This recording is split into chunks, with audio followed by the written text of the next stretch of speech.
So hind limb of caprines, we are having detached limb.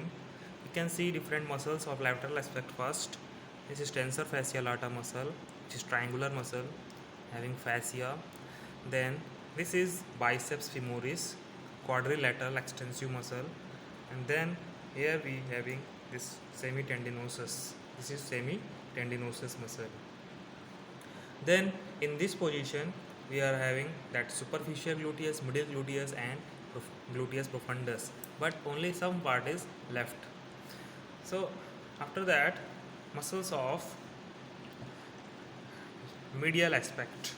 In the medial aspect we can see first is this one is sartorius, that is ribbon shaped muscle, and in between sartorius and pectineus this is the femoral canal.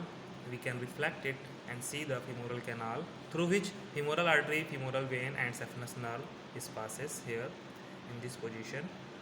Then this muscle which is covering the muscles of medial aspect, that is a flat extensive muscle, this is gracialis muscle.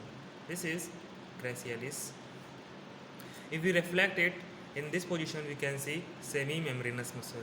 So this is semi-membranous muscle.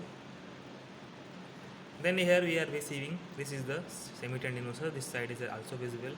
Then in this position this is pectineus, this is adductor, and then here we are having a quadratus femoris. Obturator externus, obturator internus and gemellus is also present, that is at the ventral surface of the pelvic symphysis. Only some part of these muscles are left here, that is a deep layer of the medial aspect.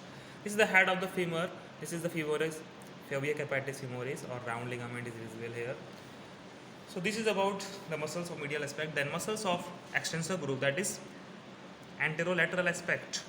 So first we will see the muscles of anterolateral aspect. In this, here we are having this peroneus tertius. This is peroneus tertius, which is in this muscular, but in horse we have seen that is it is tendinous. After that, next muscle which we can see here is this thin muscle, that is cranialis tibialis or tibialis anticus muscle. This muscle is cranialis tibialis. Then after that we can see this is the long digital extensor muscle. This one is long digital extensor muscle having two heads. One is lateral head, so lateral, this is lateral aspect, so lateral head, and one is this one medial head. So the tendons is going from this annular ligament or teternacula. This we can see here, the tendons are passing here like this. Like this we can see tendons are passing here.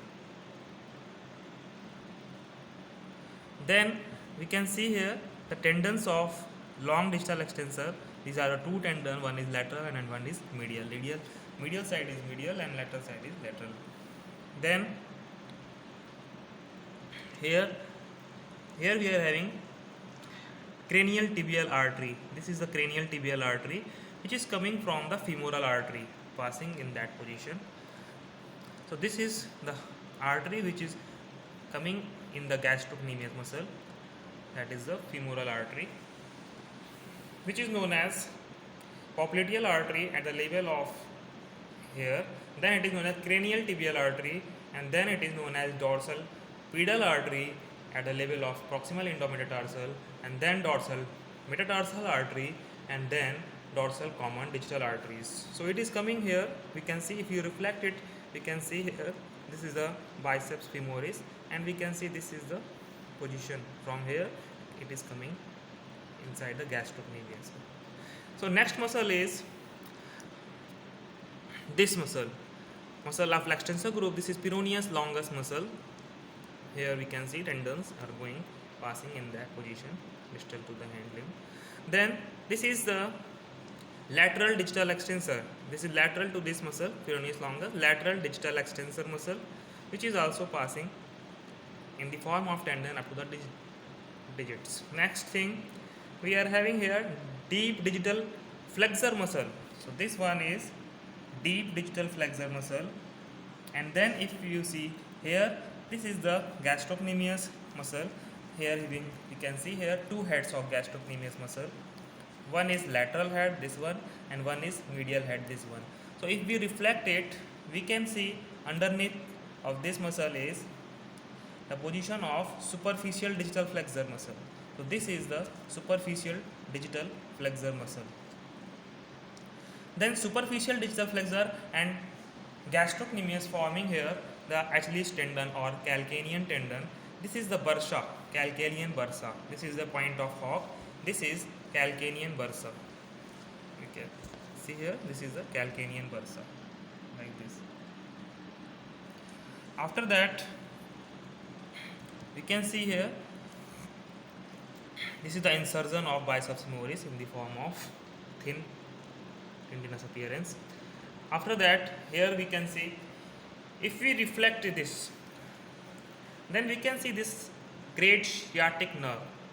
Great sciatic nerve is giving main two branches. One is going little bit cranially, that is known as peroneal or fibular nerve, which is having two branches, that is superficial and deep branch. Superficial is giving like this, and deep is going inside and supplies the deep, that is known as deep peroneal nerve, supplies the extensor muscles. Then another is this one. This is the tibial nerve, which is passing in between the head of gastrocnemius. This is the lateral head, this is the medial head. This is tibial nerve, which is passing here inside that, and then tibial nerve is passing at the level of Achilles tendon, and then through the tibial canal inside this position, it is passing and dividing into lateral and medial plantar nerve to supply the digits. So this is about the nerves. That is, and tibial is known as the continuation of sciatic nerve, and this fibular or peroneal is the branch of sciatic nerve. Here we can see here popliteal lymph nodes. These are the popliteal. This is the popliteal lymph node. Another branch of this, we can see here passing some branches to the medial aspect. So medial aspect we are having, this one is semimembranous. So this one is below this gracialis semimembranous. So some branches of this sciatic is supplying the semimembranous muscle also. And this is about the nerves. And then the artery. The one branch of this artery, that is femoral artery, as I already told you, this femoral, this is known as popliteal, then cranial tibial, then dorsal pedal, then dorsal metatarsal, then dorsal plantar artery. One branch is going towards the cranial aspect, that is known as saphenous artery, which is supplying in the region of muscles of extensor region. Then it also divides in this position in the plantar region and medial and lateral plantar arteries, and then it goes up to the level of digits. So this is about the artery, this is about the nerves. Next thing is, here we can see here, this is the point of stifle. So this is the stifle joint. Here we are having this patella position, and these are the patellar ligament. The medial side, medial patellar ligament, middle patellar ligament, and lateral side, lateral patellar ligament. These are the retinacula. Here we are having two retinacula, proximal and one is distal, that is cut. One is proximal, which is visible clearly. Then digits. So third and fourth digit are visible clearly here. This is the abaxial surface, this is axial surface. These are third and fourth represent, and these two are due-class, represent second and fifth digit. Each digit having three phalanges, first, second and third. Fetlock, pastern and coffin joint. This is the coronet. This is the coronet, which is, here we can see this claw-like appearance.